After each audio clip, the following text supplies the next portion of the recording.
Welcome back to another episode of Projecting Grandeur. I'm your host, Ron Dichter. Thanks for tuning in.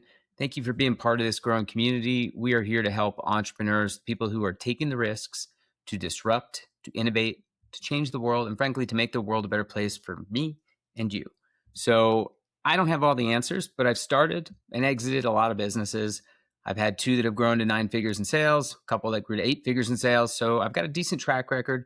But again, I don't have everything. So I bring on some guests to help fill the gaps in to help our fellow entrepreneurs. But really, my goal is to give you just tidbits of things that I have done, failures, successes along the way that can help you in your own journey. And this is coming to you live from the end of January 2026. And for those of you that are tuning in live, you're catching this live. But for those of you that are catching later, this is going to be relevant to you no matter when it is. Now, we all started the year with aspirations and goals of becoming better, bigger, more efficient and more profitable probably than we did in the year prior.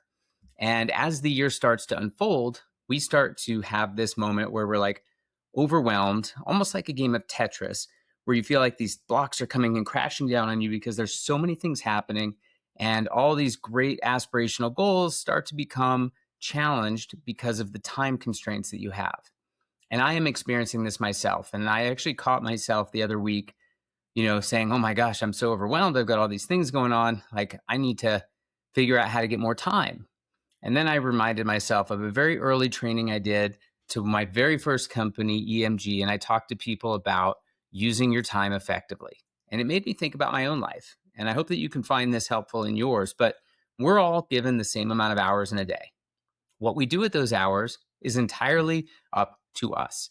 And so I'm not going to break this down. I've done this in a past episode where I've actually broken down, what the hours are allocated out to. But what I really do want to talk about today is the concept of knowing where you're spending your time and knowing how you can, remove things so that you can add the things back into your life that are meaningful and that will move the needle forward. So first and foremost, you need to be able to track what it is you do. I think that you will be shocked.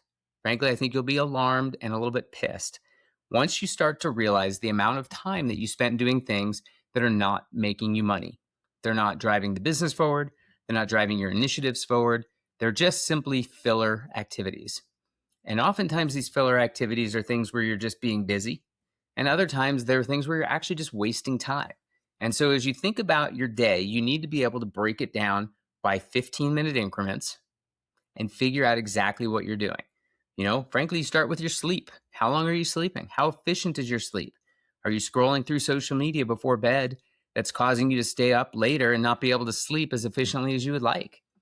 Are there things that you're doing, in your life that, maybe impact your sleep, like the diet that you have or the lack of exercise?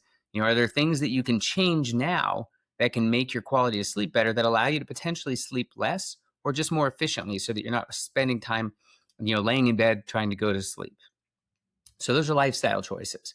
The other things are, the amount of time you spend doing busy work, things that maybe could be shucked off to somebody else. Maybe you have a controlling personality and you don't know how to delegate and release activities. Being honest with yourself and objective about the things that you're spending time doing. Maybe there are things that you're doing in your business that don't necessarily need your skill set, and you can hand them off to someone on your team. And maybe they won't do it quite as perfectly as you will, but they'll get it done enough that you can focus time on more meaningful activities.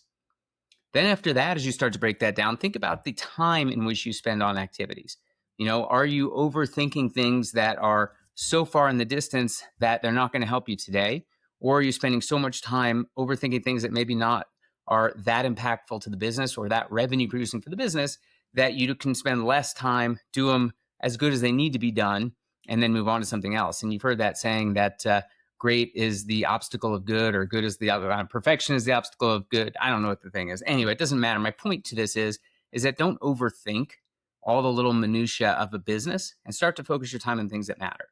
And so then what will end up happening is you'll start to think through the things that are going to really make the business meaningful, the things that are going to move the needle forward. And then you start to prioritize those in your day. And I'm telling you, if you take better lifestyle choices, exercise, eat right, stop scrolling through social media, tune out electronics before bed, your sleep time will be more efficient, and maybe you'll be able to sleep less. And I'm not saying that you should or shouldn't sleep so many hours. I'm not a doctor, and I'll just tell you my own life. I sleep 5.5, 6 hours a night, and I'm pretty good. So for me, that works. For you, that might not work. But again, I go to bed early. I don't scroll on social media. I exercise every morning. I eat pretty well. Like those things impact me.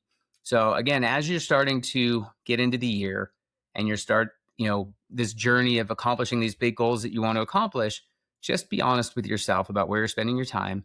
Think about things that you can do to improve. Think about things you can do to shuck things off so you can spend time on things that matter. And you'll find that this overwhelming concept of this game of Tetris, of these blocks just coming down on top of you, starts to dissipate because you start spending time on the things that matter and you start releasing the things that maybe aren't as meaningful, and trust your team, trust your process. Things will get done. Hope you find this helpful. Apply this to your life. Let's make the year amazing. And the way you do that is you take control of your time, because we all have the same amount. Have a great day, everyone.